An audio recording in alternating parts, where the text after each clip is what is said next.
اعوذ باللہ من الشیطان الرجیم بسم اللہ الرحمن الرحیم۔ السلام علیکم دوستو، اسلامک سولوشن چینل کے اندر آپ کو خوش آمدید کہتا ہوں۔ دوستو، آج کی ویڈیو کا عنوان ہے کہ ہم اپنی تنخواہ کو 4 لاکھ روپے تک کس طرح بڑھا سکتے ہیں۔ ہمارے بہت سے دوست احباب محترم بہنیں ہمیں میسج کرتی ہیں کہ وہ اپنے شوہر، اپنے بھائی، اپنے بہنوں کی تنخواہ کے لیے کافی پریشان ہیں۔ یہ اتنا سنگین مسئلہ ہے کہ ہمارے معاشرے کے اندر یہ بہت بڑی ٹینشن بن چکی ہے کہ ہم اپنے وسائل کو، اپنے رزق کو، اپنی تنخواہ کو کس طرح زیادہ کر سکیں۔ بڑھتی ہوئی مہنگائی اور خرچوں کے ساتھ ساتھ اگر تنخواہ میں اضافہ نہ ہو تو ہماری زندگیاں اجیرن ہونے کے ساتھ ساتھ نیز بہت قسم کے دوسرے مسائل بھی پیدا ہو جاتے ہیں۔ تو اسی حوالے سے ہم نے کوشش کی ہے کہ ہم کچھ سرچ کر کے آپ کے لیے ایسا وظیفہ پیش کریں جس سے آپ کی تنخواہ میں 4 لاکھ روپے تک اضافہ ہو سکے، یعنی آپ کے رزق کے اندر بے انتہا اضافہ ہو سکے۔ آپ یہ وظیفہ خود بھی کریں اور جو آپ سے اس بارے میں پوچھے یا نہ پوچھے اس تک پہنچا دیں، تاکہ اگر کوئی ایسا ضرورت مند بھی ہے جس نے آپ سے کبھی اس حوالے سے بات نہیں کی، اس تک بھی یہ بات پہنچ جائے۔ تنخواہ میں اضافے سے پہلے دوستو، آپ اس چیز پر انتہائی غور کیجئے کہ رزق حلال جو ہے ایک مومن کی پہچان ہے۔ ہم تمام مسلمانوں کو چاہیے کہ ہم ہمیشہ جب بھی دعا کریں، جب بھی وظیفہ کریں، اللہ سے طلب کریں تو ہمیشہ رزق حلال کی طلب کریں۔ رزق حلال کے اندر فلاح ہے اور رزق حرام ہمیں ہلاک کر دیتا ہے۔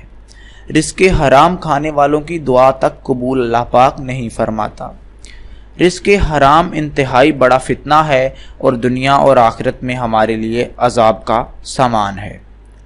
تو ان تمام چیزوں کو دیکھتے ہوئے، ان پر غور و فکر کرتے ہوئے ہر مسلمان کو چاہیے کہ وہ ہمیشہ رزق حلال کی تمنا کرے اور رزق حلال کے لیے کوشش کرے۔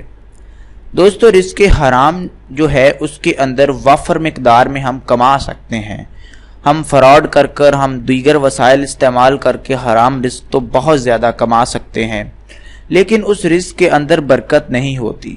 ہمیشہ برکت ہوتی ہے رزق حلال کے اندر، خواہ تھوڑا ہو لیکن اس کے اندر برکت بہت زیادہ ہوتی ہے۔ آج کا جو وظیفہ ہے وہ انتہائی مجرب ہے اور ہم اپنے وظیفے کی جانب بڑھیں گے، لیکن اس سے پہلے ہم ایک مرتبہ نبی اکرم صلی اللہ علیہ وآلہ وسلم کی ذات اقدس پر درود شریف پڑھتے ہیں، پھر ہم وظیفے کا باقاعدہ آغاز کر دیں گے۔ اللہم صلی علی محمد وعلی آل محمد کما صلیت علی ابراہیم وعلی آل ابراہیم انک حمید مجید۔ اللہم بارک علی محمد وعلی آل محمد کما بارکت علی ابراہیم وعلی آل ابراہیم انک حمید مجید۔ لاکھوں کروڑوں درود نبی اکرم صلی اللہ علیہ وآلہ وسلم اور ان کی آل پر۔ دوستو، درود شریف پڑھنے کے بعد اگر کوئی بھی کام کیا جائے، کوئی دعا مانگی جائے تو اس کی برکت کے اندر اللہ پاک کی ذات اضافہ فرما دیتی ہے۔ ابھی ہم اپنے وظیفے کی جانب بڑھتے ہیں۔ آپ ان تمام چیزوں کو، وظیفے کو اور پھر اس کے تقاضوں کو دھیان سے سنیے اور ان پر اسی طرح عمل کرنے کی کوشش کریں جس طرح سے میں آپ کو بتانے جا رہا ہوں۔ دوستو، تو وظیفہ ہے اپنی تنخواہ میں اضافے کا کہ آپ کی تنخواہ میں بے انتہا اضافہ کیسے ہو جائے۔ دوستو، حضرت مولانا عبدالعزیز رحمۃ اللہ علیہ کا یہ مجرب وظیفہ ہے اور انہی کا بتلایا گیا، آگے فارورڈ کیا گیا وظیفہ ہے۔ دوستو، صبح 10 بجے آپ وضو کریں، پھر 4 رکعتیں نفل چاشت کی نیت سے ادا کریں۔ صبح 10 بجے وضو کریں، پھر 4 رکعتیں نفل چاشت کی نیت سے ادا کریں۔ نماز پڑھنے کے بعد سجدے میں جائیں اور 104 مرتبہ سجدے میں یا وہابو یا رزاقو پڑھیں۔ کیا پڑھیں؟ یا وہابو یا رزاقو۔ دوستو، یہ کیوں پڑھنا ہے؟ کیونکہ یہ دونوں نام ہیں اللہ پاک کے بابرکت نام ہیں، اور ان دونوں ناموں کی فضیلت ہی کے اندر سے، فضیلت کی بدولت اللہ پاک ہمارے رزق میں، مال و دولت میں، تنخواہ میں دراصل اضافہ فرمائے گا۔ آپ کی تنخواہ کتنی بھی ہے، آپ کتنے بھی حالات میں ہیں، یہ وظیفہ آپ کو مدد فراہم کرے گا۔ دوستو یا وہابو یا رزاقو پڑھنے کے بعد آپ نے جو اہم کام کرنا ہے وہ یہ ہے کہ آپ نے اس نماز کو مکمل کر لینا ہے، اور اس کے بعد آپ نے ہر مہینے میں لازمی طور پر یہ جو عمل ہے 7 دن ضرور کرنا ہے، یعنی کہ ایک مہینے کے اندر 30 دنوں کے اندر آپ نے 7 دن یہ عمل کرنا ہے۔ صبح 10 بجے کے قریب آپ نے یہ عمل کرنا ہے۔ دوستو صبح 10 بجے کا وقت سورج کی جو اس کی پوزیشن ہے اس کو مد نظر رکھ کر طے کیا گیا ہے، اور سورج کی پوزیشن بہت ہی اہم حیثیت رکھتی ہے ہماری نمازوں کے اندر۔ آپ کو معلوم ہے کہ ہماری جو 5 نمازیں ہوتی ہیں دن کی، وہ سورج کی پوزیشن سے مطابقت رکھتی ہیں، یعنی جو فجر کی نماز ہے سورج کے طلوع ہونے کے وقت سے پہلے پڑھنی ہوتی ہے، مغرب کی نماز غروب ہونے کے بعد پڑھنی ہوتی ہے، اس وقت پر پڑھنی ہوتی ہے، نیز ہر نماز سورج کی پوزیشن سے کوئی نہ کوئی لنک ضرور رکھتی ہے۔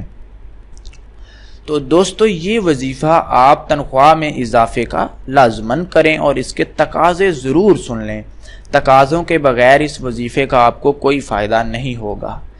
دوستو اس وظیفے کے بنیادی طور پر 3 تقاضے ہمارے سامنے ہیں۔ پہلا تقاضا یہ ہے کہ آپ مکمل یقین، جس کو کامل یقین اور ایمان کہا جاتا ہے، اس سے یہ وظیفہ کریں۔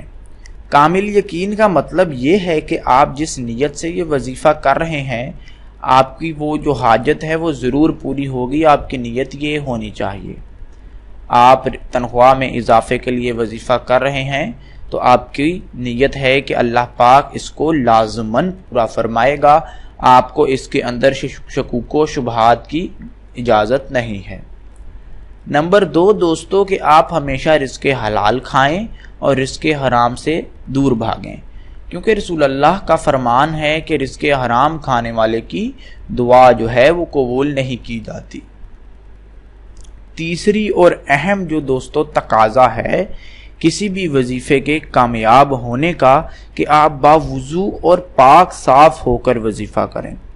دوستو ہر مسلمان جانتا ہے، آپ نے پڑھ رکھا ہوگا کہ صفائی جو ہے وہ نصف ایمان ہے، نصف سے مراد آدھا ایمان ہے، یعنی کہ پاکیزگی ایک مسلمان کا آدھا ایمان ہے، اور پاکیزگی ہی کی حالت کے اندر ہمیں اللہ پاک کی ذات کے سامنے حاضر ہونا ہوتا ہے۔ اگر ہم پاکیزگی کی حالت میں ہم اپنے کسی بھی افسر کے سامنے جاتے ہیں تو ہماری کوشش ہوتی ہے کہ پاک صاف کپڑے پہن کے، اچھے کپڑے پہن کے، خوشبو لگا کر جائیں۔ تو اسی طرح جب اللہ کے دربار میں حاضری دینی ہو، اللہ سے کچھ مانگنا ہو، تو ہمیں نیٹ اینڈ کلین، پاک اور صاف کپڑوں کے اندر جائیں گے ہم، تو ہی ہماری بات سنی جائے گی، اور یہ احترام کا تقاضا ہے۔ ہو سکتا ہے کہ اللہ کی ذات ویسے بھی ہماری بات سن لے، لیکن اللہ کی ذات کے سامنے حاضر ہونے اور اس احترام کا تقاضا ہے کہ ہم پاک صاف حالت کے اندر اللہ کے سامنے حاضر ہوں۔ دوستو یہ تو تمام تر تفصیلات آپ کو فراہم کر دی گئی ہیں، اچھے طریقے سے بیان کر دی گئی ہیں۔ امید کرتا ہوں کہ آپ ان تمام چیزوں کو اسی طریقے سے کریں گے، اسی طریقے سے لیں گے جس طریقے سے آپ کو بتلا دیا گیا ہے۔ اس کے علاوہ اس وظیفے کے اندر خود سے ایڈیشن مت کیجئے، خود سے کوئی چیزیں ایڈ نہ کیجئے، جس طرح یہ وظیفہ آپ کو بتایا گیا ہے ہو بہو ویسے ہی کیجئے۔ ایک اور اہم چیز اور آخری چیز کہ میرے سے بار بار پوچھا جاتا ہے کہ ہمیں اسلامک سولوشن بھائی جان ہمیں اس وظیفے کی اجازت دے دیجئے۔ تو دوستو آپ کو بار بار بتایا جاتا ہے، بیشتر بار بتایا جاتا ہے کہ آپ کو کسی وظیفے کی اجازت کی ضرورت نہیں ہے۔ یہ وظیفہ جب آپ کو بتا دیا جاتا ہے تو اس کا مقصد، اس کو بتانے کا مقصد ہی یہ ہے کہ اب آپ اسے کرنا شروع کر دیں، آپ اس سے فائدہ اٹھانا شروع کر دیں۔ اس کے علاوہ کسی اجازت کی آپ کو کوئی خاطر خواہ ضرورت نہیں ہے۔ پھر بھی دل کی تسلی کے لیے آپ ایسا کر سکتے ہیں کہ آپ اپنا نام لکھ کر اس ویڈیو کے کومنٹ کے اندر پوسٹ کر دیں اور ہمارا جواب آنے کا انتظار مت کریں۔ آپ کا نام لکھ دینا ہی آپ کی اجازت ہے۔ ان تمام چیزوں کو اچھے طریقے سے سن لیجئے، ان پر عمل کیجئے اور ان کو اپنے لیے فلاح کا راستہ بنائیے۔ اور جیسا کہ میں نے بالکل شروع میں کہا کہ یہ اچھی چیزیں ہیں، اچھی باتیں ہیں، دین کی باتیں ہیں، صالحین کی باتیں ہیں، ان کو پھیلانا ہر مسلمان مومن مرد اور عورت کا فرض ہے۔ میری جو بہنیں جو بھائی سن رہے ہیں وہ اپنے آگے دوستوں احباب رشتہ داروں تک یہ پیغام یہ ویڈیو ضرور شیئر کر دیں تاکہ وہ بھی اس سے کچھ نہ کچھ سیکھ لیں اور ان کا بھی فائدہ ہو جائے۔ ہمارا اولین مقصد آپ لوگوں کی تعلیم و تربیت ہے۔ ہمارے لوگوں کے اندر تربیت کا، تعلیم کا اور خاص طور پر دینی تعلیم کا بہت زیادہ فقدان ہے، اور ہمارا عزم یہ ہے کہ ہم آپ لوگوں کو دینی تعلیم جس قدر ہم سے ہو سکے ہم پہنچائیں۔